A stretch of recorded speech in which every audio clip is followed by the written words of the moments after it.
একটা ভিডিও দেখছিলাম, দেখে মনে হলো কিছু বলি। আমি কোনো রাজনীতিবিদ নই, রাজনৈতিক বিশ্লেষকও নই, আমি একজন সাংবাদিক।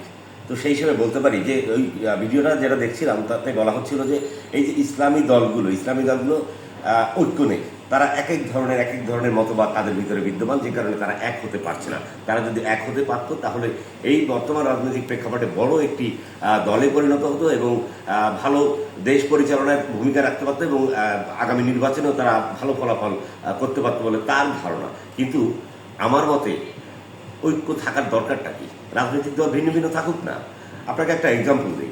আপনি একটা ভালো রেস্টুরেন্টে যান, যাওয়ার পরে কি হয়, বড় একটা চার্ট দিয়ে দেয়। এই চার্টের অনুযায়ী আপনি যেটা খাবার পছন্দ ওটা আপনি পছন্দ করে অর্ডার দেন, ওই খাবারটি খান।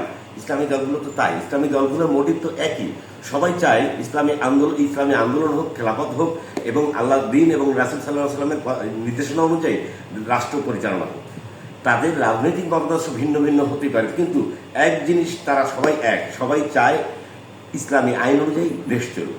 এখন ওই রেস্টুরেন্টের খাবারের মতো জামাত ইসলামী মিষ্টি লাগতে পারে, হেফাজতে ইসলামী টক লাগতে পারে, এবার ইসলামী আন্দোলন অন্য লাগতে পারে, স্পাইসি লাগতে পারে, আপনার ভালো লাগতে পারে, নাও লাগতে পারে, কিন্তু আপনি কোনটা নেবেন সেটা আপনার বিষয়। ধন্যবাদ।